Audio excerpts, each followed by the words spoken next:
A minha alma tá armada e apontada para a cara do sucesso. Os pais sem voz, paz sem voz, não é paz, é medo. Às vezes eu falo com a vida, às vezes ela me diz qual a paz que eu não quero conservar pra tentar ser feliz. Às vezes eu falo com a vida, às vezes ela me diz qual a paz que eu não quero conservar pra tentar ser feliz.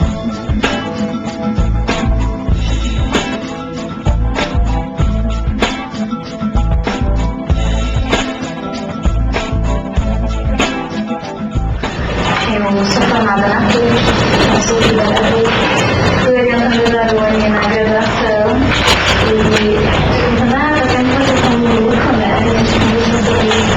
E aí eu disse sim, nossa, eu me espantei que a gente jantar e dividir esse espaço de discussão. Eu quero agradecer a oportunidade de estar discutindo sobre essa matéria mais qualificada para o tema, né? Sem tirar, claro, minha lição da banca. Mas, enfim, agradeço a oportunidade e já vou entrar logo já entro logo no tempo. Bom, o título do trabalho é Modernidade, Ambiguidade, Direito Civil Constitucional e o subtítulo da miragem de segurança, a incerteza como imanência. Na verdade, o título veio na última semana da Constituição do Trabalho, porque acabou sendo este o caminho para o qual o trabalho nos levou, né? Então, o que aconteceu? Qual era o problema básico de pesquisa, né? Nós tínhamos uma dimensão primeira, que era a dimensão de eficácia de um direito civil constitucional, a partir daquela constatação de que o direito civil constitucional, ou melhor, o direito constitucional ou o direito civil tem dificuldade de acessar determinadas partes da população que não têm acesso aos meios formais do jurídico. Então, essa seria uma dimensão de eficácia, uma dimensão primeira. Por que determinadas pessoas não têm acesso ao direito civil formal, ao direito civil formalizado? Eu lembro de uma aula na graduação, que eu repito sempre nos primeiros dias de aula, tenho testemunhas de verdade, dizendo que se nós formos pegar os institutos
medir e avaliar. No momento que nós dizemos que estamos em crise há 20 anos, estamos repensando, medindo e avaliando há 20 anos. Claro que, tiramos a dimensão de horror da palavra crise, a dimensão de medo que crise pode trazer, e colocamos uma outra dimensão, que é uma dimensão de possibilidade. Partindo dessa concepção de crise, então, e reconhecendo que se o direito está em crise, essa crise precisa ser encarada como algo natural, eu parti um segundo enfrentamento, que era o enfrentamento do que seria paradigma. E aí eu peguei o conceito de Thomas Kuhn de paradigma, coloquei ao lado do conceito lohmanniano de paradigma e fui construindo o que seria então um paradigma para embasar uma ciência. E aí o Kuhn vai dizer que é um conjunto de técnicas e procedimentos compartilhados por determinado grupo de cientistas que em determinado momento histórico elege que estas serão as considerações válidas como ciência. O Mohan amplia um pouco esse conceito, mas o que ele vai dizer? Que ao longo do tempo o paradigma influencia a lente do pesquisador, então já determina o processo que o pesquisador vai utilizar. A ideia é essa, né? Então surgiu a necessidade de se fazer uma genealogia no sentido Foucaultiano, para não falar em história, que a história já tem agregado uma ideia de paradigma, mas de construir uma identificação assim. Ok, se existe um paradigma que é capaz de influenciar todo o conhecimento científico que é construído dentro dele, de que paradigma falamos? Que paradigma influencia e influenciou a construção deste direito que está posto? E com base nessa investigação eu fui pesquisar historicamente qual era o paradigma em questão que deu origem a esse direito civil da forma como está, ou seja, que não solve o mundo. A ideia era essa. Aí cheguei à conclusão que nós temos lá uma transição feudalismo e idade moderna que faz com que nós estejamos numa pluralidade muito grande de entendimento sobre o que seria jurídico e entremos numa modernidade carente de fixidez, carente de determinação, porque eu vivia numa insegurança completa, numa insegurança ruim, numa insegurança até mesmo pré-determinada, tipo uma vez passada, sempre passar, uma vez Senhor, sempre Senhor. Nessa nova concepção de mundo, então, que vem com influência Copérnico, Galileu, Maquiavel, Newton e Descartes, nós temos a entrada da medida, ou seja, do número, do quantificador, como o mensurável do universo. Então, será considerado científico, deve ser provado pela grande ciência maravilhosa chamada matemática. No site que eu tenho algumas coisas das teorias da ciência. Norma também é régua, né? O termo serve tanto para a régua que mede, quanto para a norma que mede. Que mede como? Isso. Então, Newton vai estabelecer que o cálculo vai ser a nova ferramenta de compreensão do mundo. Então, as leis newtonianas, né? A ação proporcional à reação. E o cálculo passa a ser a ferramenta de compreensão. E forjamos o conhecimento a partir dessa noção de cálculo, mesmo que nós não queiramos. E aí Descartes vem e ele sutiliza a ideia, ou melhor, ele vai trabalhar em cima dessa ideia de cálculo, fornecendo um instrumental teórico para a racionalidade. Então, esse mundo mensurável passa a ter no ser humano, naquele código ego sum, né, que antes logo existe, a régua de medida. Só que essa régua de medida separa uma razão que é uma razão instrumental de uma razão que é a razão teórica. E aí separa o homem em racional e emocional, separa o homem em corpo e alma. Mais ou menos assim, os desejos do corpo são uns, os desejos da alma são outros. Então o homem não é mais entendido como um corpo. Existe uma razão que é uma razão abstrata e teórica e outra razão que é a razão de aplicabilidade. E isso traz por consequência no direito algumas situações de origem newtoniana e cartesiana que nós só vamos perceber quando nós olhamos para o direito e procuramos isso. E aí o meu segundo capítulo entra então, a propósito, o nome do primeiro capítulo, gente, é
Descobri que a segurança, a necessidade de segurança era o que centralizava esse paradigma. Por quê? Porque o cálculo é algo seguro. E se o cálculo é algo seguro, há necessidade de algo seguro que seja critério de decisão jurídica. Concorda comigo? Se eu, para decidir algo, eu tenho que utilizar um instrumental parecido com a matemática, eu tenho que ter, numa decisão de direito civil, lá no caso concreto, uma possibilidade de já saber o que será decidido, com precisão matemática. E aí nós temos os chamados 3 Cs. O primeiro C, que é o C da coerência, então todas as normas da codificação civil serão coerentes entre si.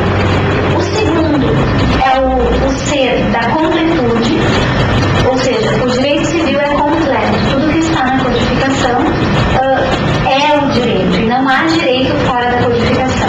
E o terceiro é o C da clareza, de que as normas dispensam interpretação. Por quê? Porque no momento que se interpreta, se coloca dentro do sistema matemático um dado possível de dar uma decisão diferente daquela que deveria estar prevista.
de índios, que aí o professor Orlando Gomes narra no Raízes Históricas e Sociológicas o momento da criação do código. Então nós importamos um software completamente burguês e completamente pertinente a uma sociedade para uma ação que nem a burguesia tem, porque a burguesia que se faz aqui é uma burguesia agrária, não é uma burguesia industrial, como nós temos na França. Agora não é aristocracia, é uma república de coronéis. É, república de coronéis. E aí o café com leite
que nasce de uma mãe que tem uma restrição jurídica, acaba tendo restrição na sua esfera de titularidade em função de um ato da mãe.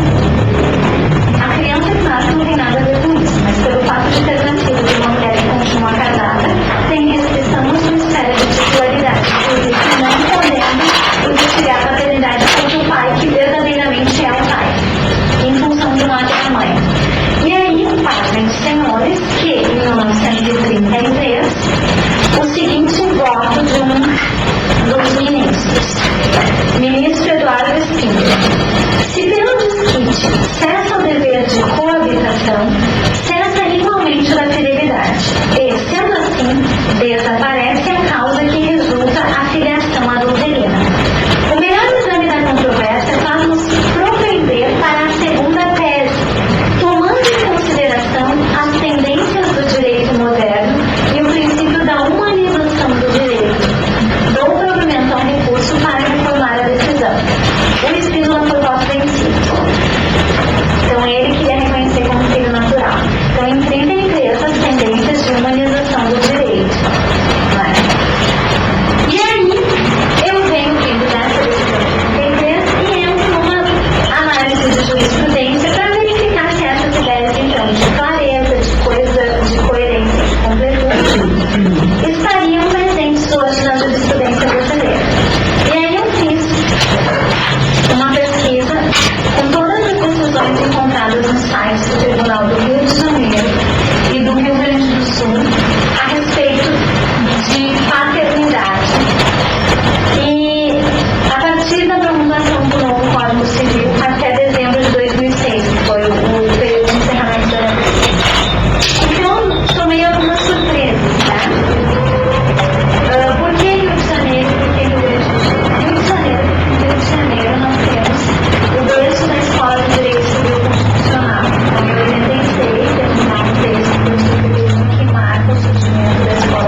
pergunte a uma mãe que adotou qual é a realidade de verdade que ela tem.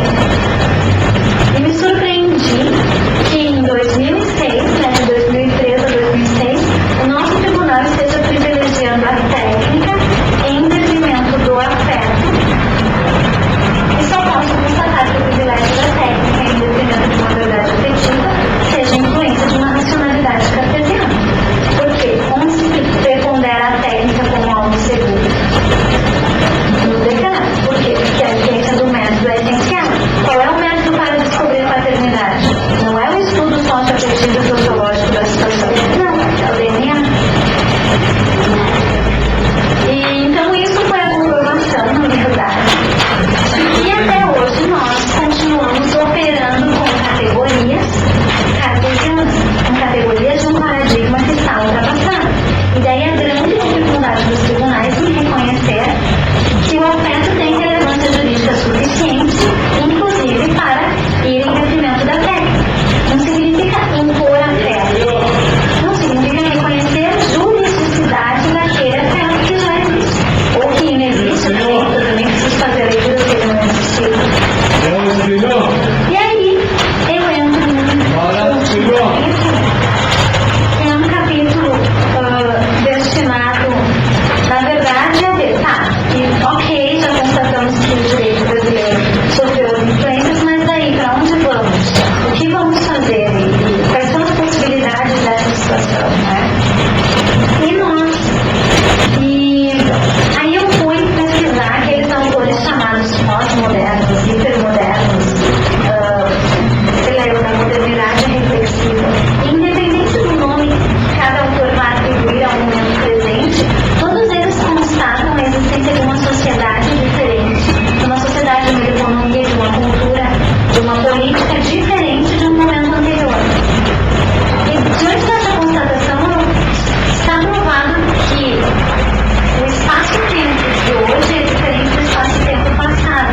E operar com uma racionalidade do espaço-tempo de ontem é, no mínimo, ingenuidade, né?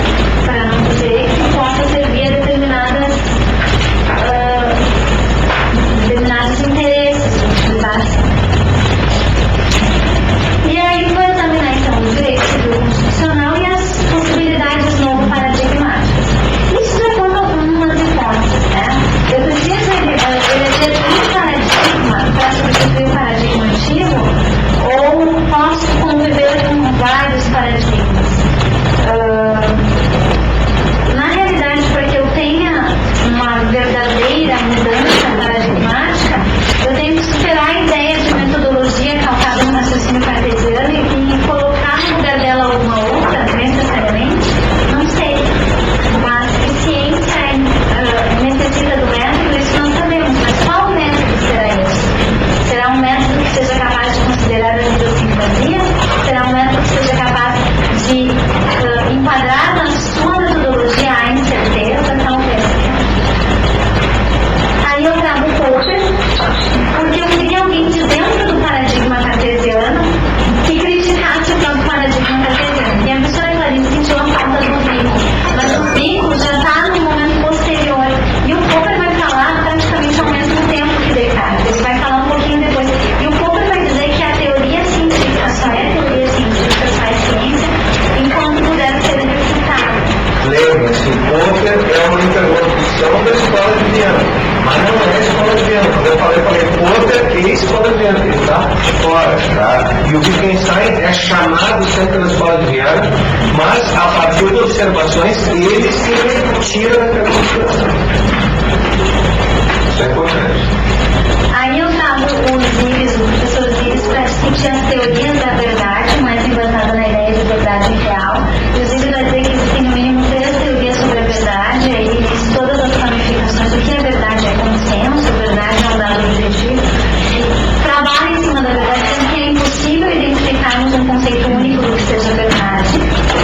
Trabalha com a teoria do risco do Beck, uma sociedade em que nós temos um risco iminente a todo momento. É impossível falar em segurança tal qual quer aplicar.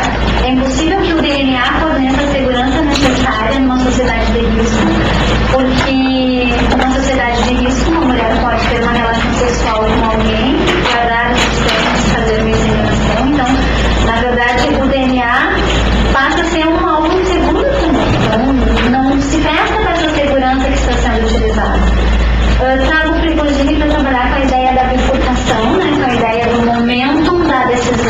momento decisório, que o Prigogine vai dizer que existem momentos em que se é forçado a tomar um caminho. E quando toma um caminho, este caminho ele não volta atrás. E não voltando atrás, eu não posso saber e se. Por isso que não existe o requestionamento, que eu usei hoje.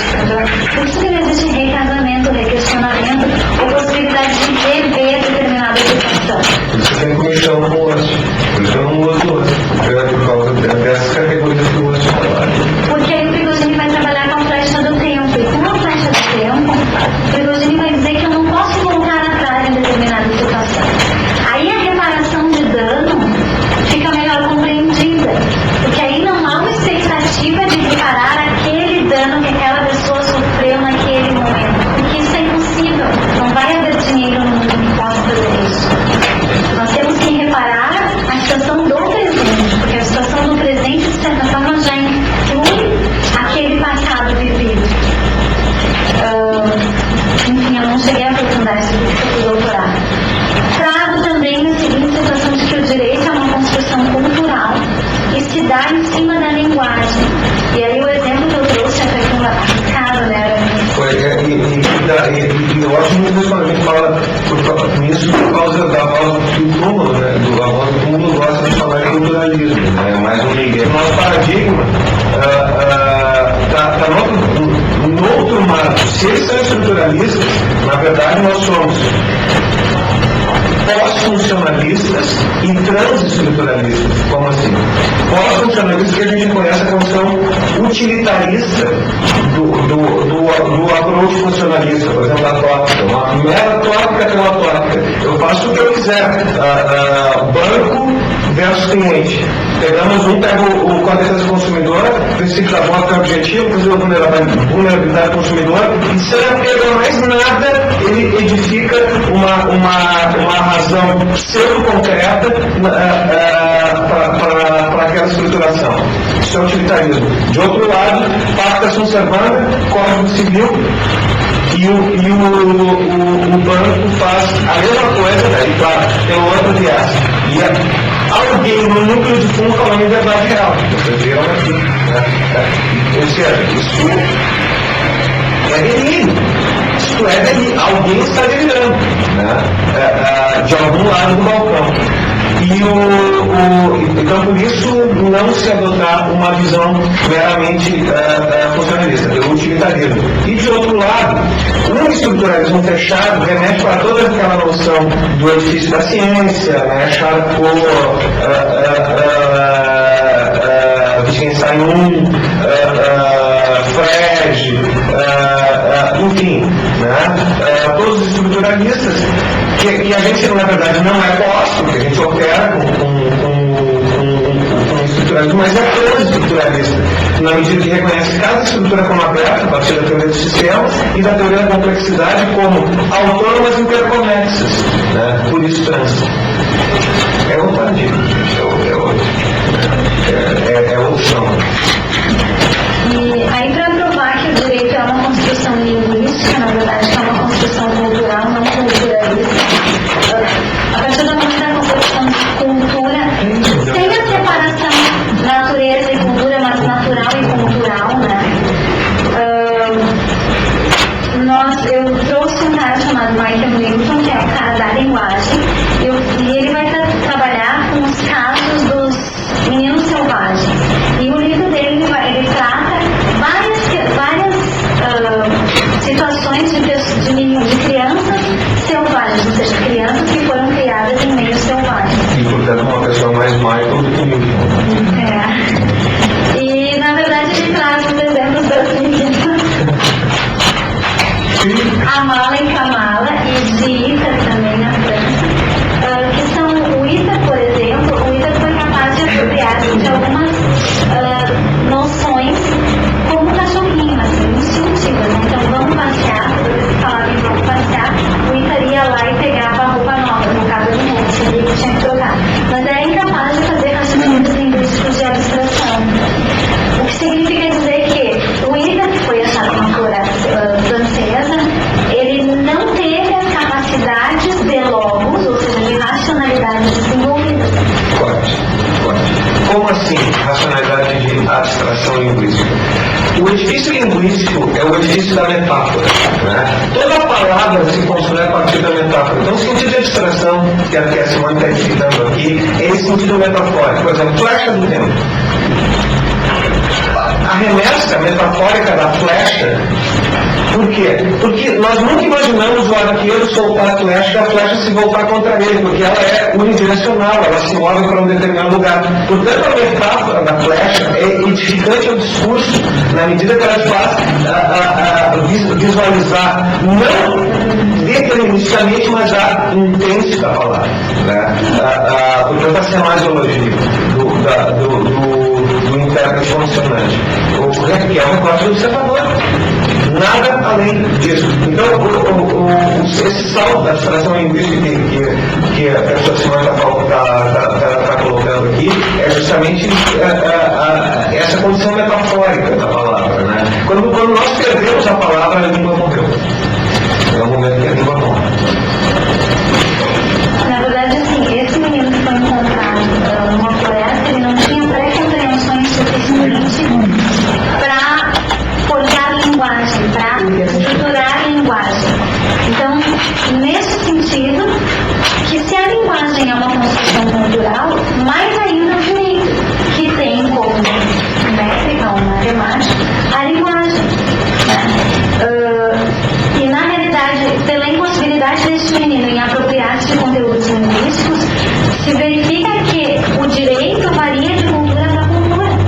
E por isso é tão difícil definir dignidade humana, por isso é tão difícil fazer uma Constituição Europeia, porque a comunidade axiológica da língua, né, a língua tem um conteúdo semântico axiológico muito forte e interfere no direito, porque se é discurso, eu vou eleger a norma que será utilizada. Então, a Constituição Europeia vai ser uma coisa muito difícil, porque é culturalmente, precisaremos fazer muitas concessões culturais para que se tenha uma Constituição. A menos que seja uma Constituição em cópia. Uma Constituição em cópia não tenha a ápice de Constituição que precisa ter. Para quem quiser um bom case, aproveitando a ponte que a professora Simone deu, o caso da Turquia. É isso. Entra na comunidade europeia, não entra. Falando da comunidade europeia, não é da Turquia, é a comunidade otomana. Portanto, é com a Turquia. Mas não é com a Turquia, mas é com a Turquia. E aí obriga que a Turquia abra mão de determinadas normas morais e jurídicas que atingem os direitos humanos, mas direitos humanos de quem? Dos europeus ou das pessoas que se sentem abiltadas por determinadas situações que não serão mais permitidas. Isso é muito difícil, né? Os jovens... Aí então, com essa ideia, nós diferenciamos com essa ideia de racionalidade, enfim, abstrata, nesse sentido metafórico, a gente distanciou a realidade jurídica da realidade social. Quem de vocês nunca esteve em sala de aula e parece que teve que fazer um afastamento da sociedade para imaginar em abstrato determinada situação, para depois retornar ao concreto? Me parece que em direito a gente faz isso o tempo inteiro. Isso significa que nós pretendíamos uma cisão entre o sujeito que conhece o objeto que é conhecido, que não é mais possível. Porque aí nós temos Heidegger, que vai dizer ele tem suas ideias totalitárias, ok, mas ele tem um filosófico importante. Ok, que vão tratar dessa impossibilidade de separar sujeito e objeto, porque na medida em que eu conheço o copo vai ser apreendido, a noção de copo vai ser apreendida para cada pessoa de um jeito. Deixa eu fazer uma nota de rodapé aqui para trás. Com Descartes, nós temos identificado o objetivismo do mundo, tá? Ou seja, como assim? O mundo, eu tenho algo ali fora que é vamos usar a metáfora da Simone, algo a ser desvelado, né? Para mim levantar o véu e espiar embaixo ali, e de preferência, como saber é poder, baixa de novo e guarda para ti, o que tu viu, né? Mas tu revelar, ou seja, algo que está ali para a apropriação do nosso saber, na medida em que nós vamos a isso ver. Do outro lado, no curso do século XVII e do século XVIII se desenvolveu uma outra linha do subjetivismo, né? Principalmente os filósofos franceses, Berkeley, enfim, vai então, nós acreditamos na matemática newtoniana, que vai nos dizer o seguinte: o recorte do mundo é o recorte do estado do mundo, né? Então, eu vou ver o mundo conforme eu vivo esse mundo, e, portanto, pessoas diferentes vão enxergar coisas de modo diferente. E, na verdade, então, as coisas não estão aqui, as coisas estão aqui, para a gente projetar para fora. Né?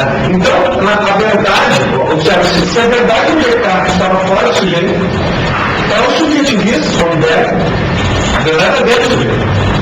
Olha o grande salto do Descartes, do Kant, na metafísica dos costumes. É unir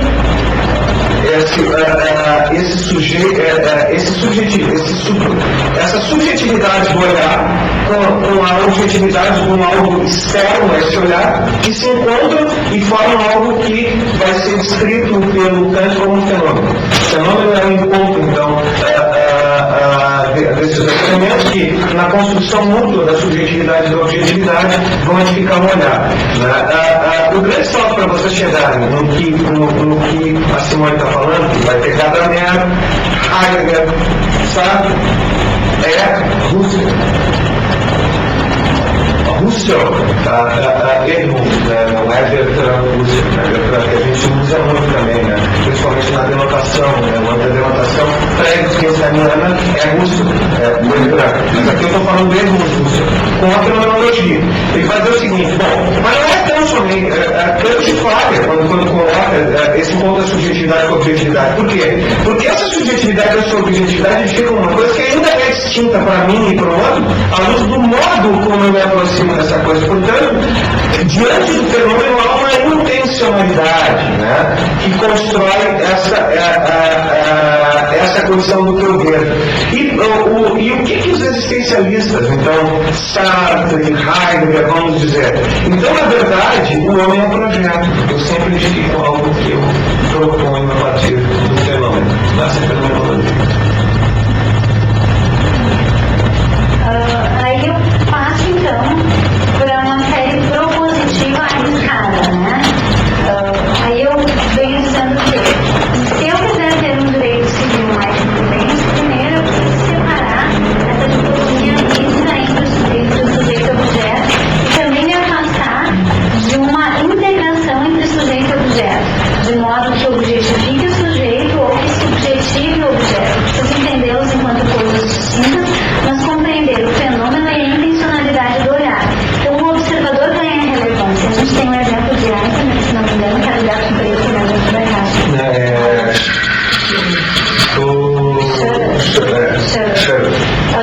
Existe um gato preto dentro da caixa. A partir do momento em que alguém olha, o gato está preto ou está morto? Não sabemos. Em que situação está o gato? Enquanto ninguém olha, não sabemos.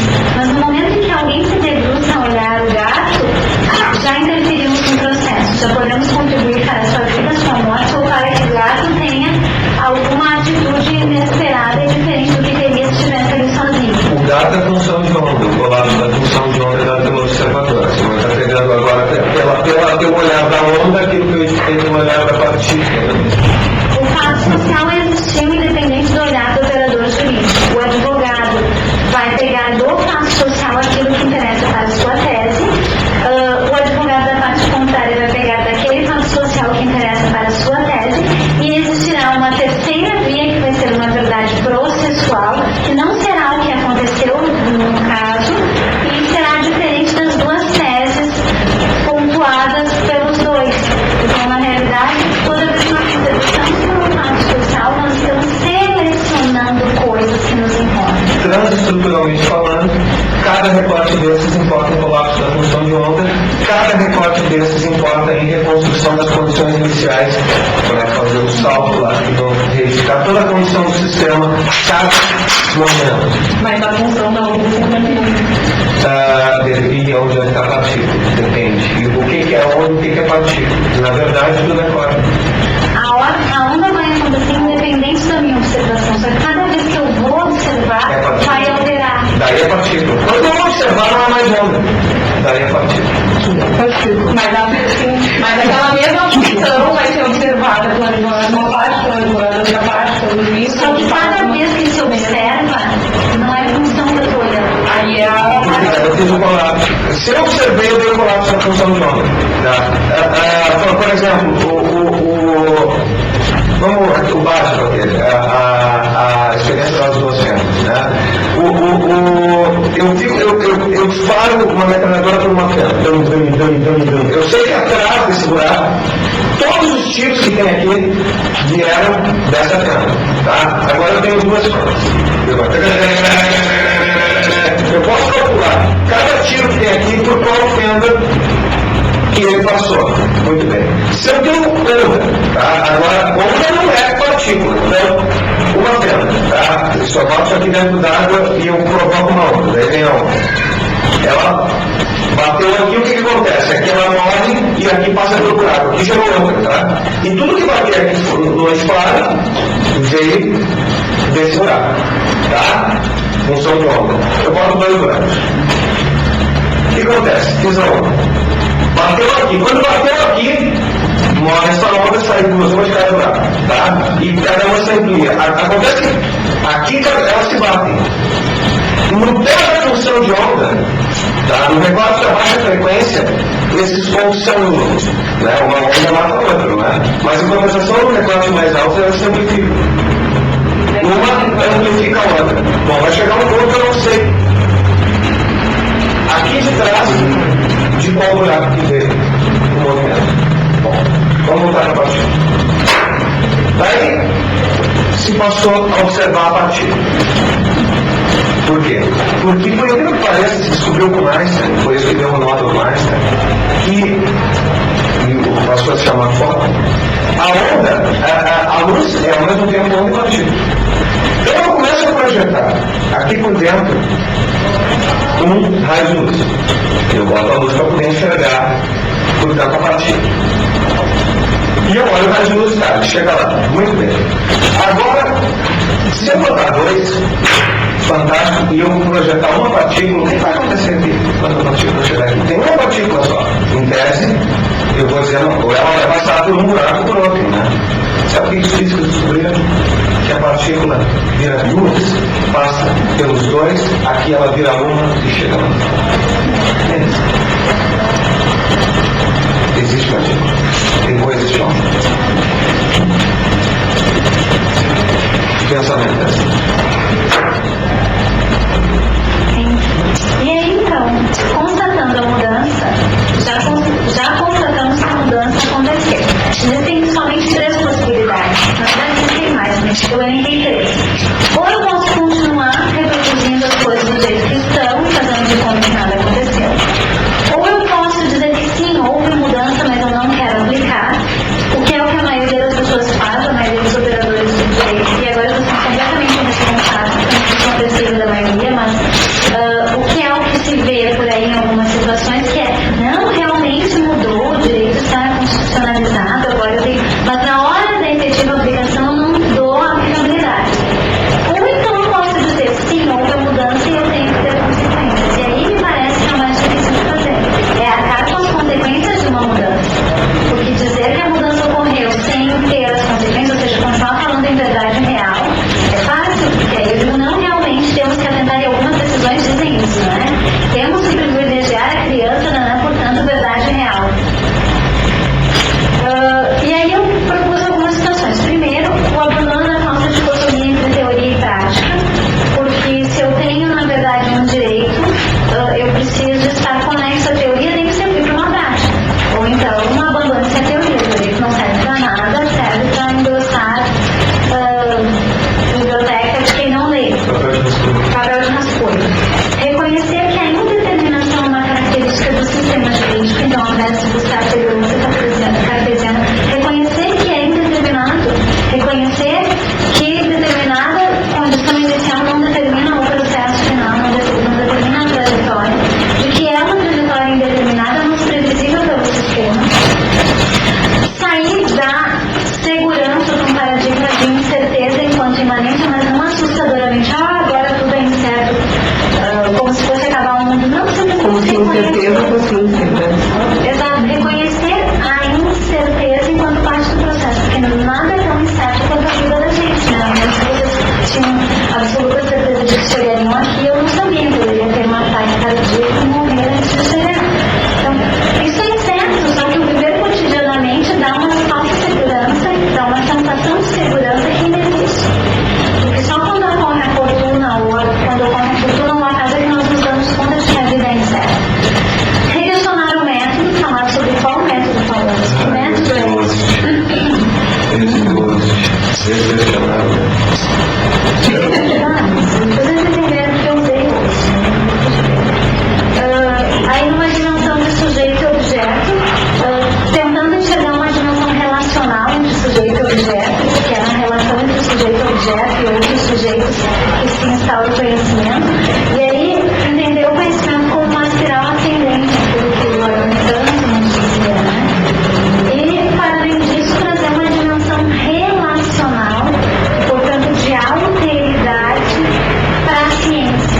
por que a música não é uma circular? Eu não sei se obrigado. Por isso que eu não gosto da palavra requestionamento, porque requestionamento significaria questionar informação, que vocês não entenderam A gente requestionamento. requenta a comida, não questiona. Mas se tu perguntar se um questionamento como um calculador de nacionalidade, dá para simplificar, depende da forma que a gente estabelecer. Eu vou só né? E é isso. E aí acabamos então com a dimensão de alteridade, a relacional, a dimensão de subjetividade, que seria necessária para a consciência. Simone, deixa eu te tentar falar comigo quando ela me disse que será que a gente vai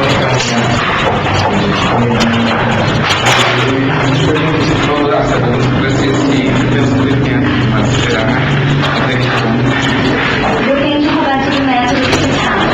Hoje nós estamos tirando de um certo consenso científico de que necessitamos de um método para chegar àquilo que queremos enquanto ciência. Considerando que eu estou falando de um momento pós-paradigmático, mas de um momento trans-paradigmático, tive que me adaptar ao método cartesiano para passar por este ritual de passagem chamado dissertação. Se eu pudesse abrir mão do método, não estaria num ritual de passagem chamado dissertação. Então, quando nós chegarmos a um momento pós-paradigmático, um momento que seja possível ultrapassar o paradigma, parece que eu posso abrir mão, mas neste momento, acredito que ainda tenho que me colocar com a restrição de alguém que tem olhos de um paradigma antigo e alguém que tenta buscar o novo, encontrando os limites e as possibilidades. Me parece que hoje ainda não é possível, porque aí seremos ajudados Eu ousaria dizer o seguinte, a mesma luz do novo paradigma, para a gente edificar uma epistemologia dele que dialogue com o anterior paradigma, e há de dialogar com o anterior paradigma, porque nós vamos queimando as fontes no terceiro até. Nós somos gordos, loucos, invadindo Roma, e apesar de não saber se os bárbaros estavam dentro ou fora da cidade,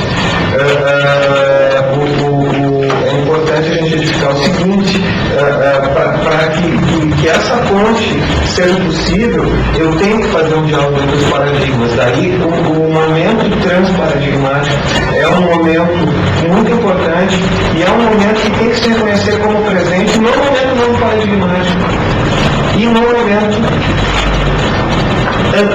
do anterior paradigma. Então, assim, eu só reconheço o ancião regime como ancião regime graças à revolução. É isso. E na verdade também resta questionar de que método se fala. Talvez estejamos dando um nome método, mais por tradição, mais por método exato do que por outra coisa. Então de que método se fala, né? Parece que passa por aí.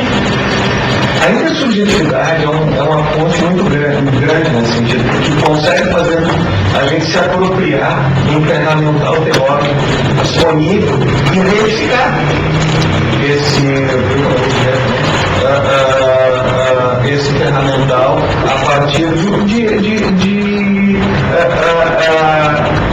por que não falar? Até de novas experiências. Por exemplo, definitivamente é disso que se trata.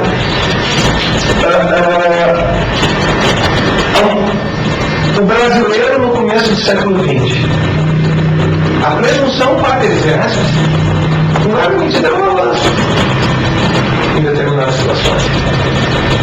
O paradigma biológico de paternidade que se pôs ali na metade do século XX, fosse um exame de sangue, que depois vai evoluir até um exame de DNA. Também, que pôs justamente um choque o anterior método.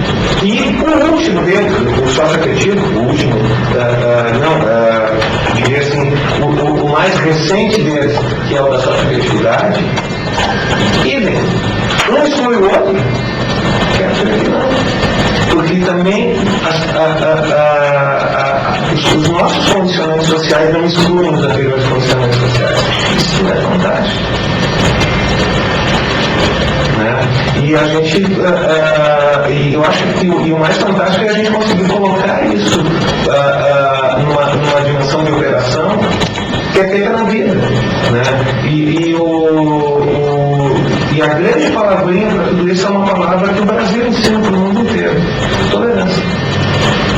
Tolerância, porque sempre a vida se edifica em olhares plurais, né? Não tem um só olhar. Mesmo quando eu, na minha subjetividade, me posiciono diante de algo, eu tenho toda uma carga de história construída atrás de mim, como também do dever que está se projetando. Olha como eu busco uma função de onda do futuro. Está presente isso no juiz, quando pensa numa interpretação, e também resgata a função de onda do futuro para dizer quais as consequências daquela interpretação, e ela está... interessante, vocês estão vendo, o tempo que fica no final.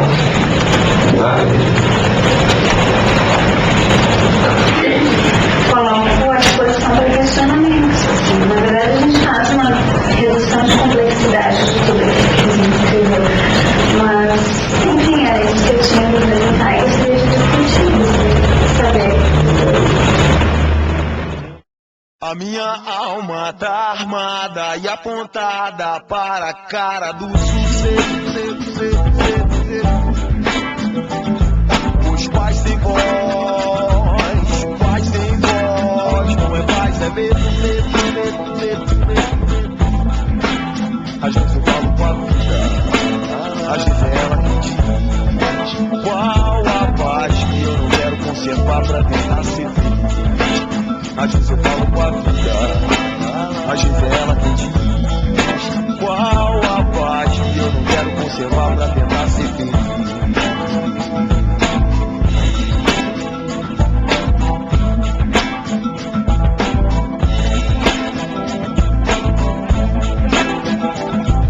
A minha alma tá armada e apontada para a cara do sucesso. Os pais sem voz,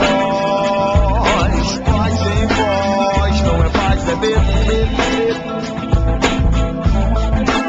Às vezes eu falo com a vida, às vezes é ela quem diz qual a paz que eu não quero conservar pra tentar ser feliz.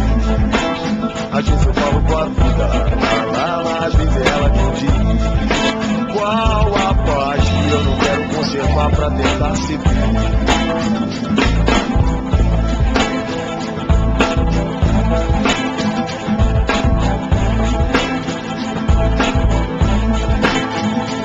As grades do condomínio são pra trazer proteção,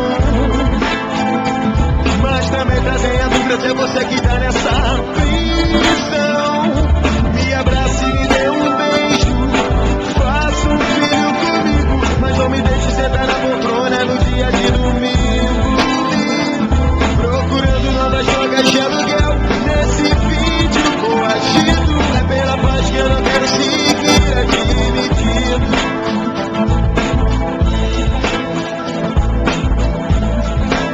Às vezes eu falo com a vida, às vezes é ela que diz qual a paz que eu não quero conservar pra tentar ser feliz. Às vezes eu falo com a vida, às vezes é ela que diz qual a paz que eu não quero conservar pra tentar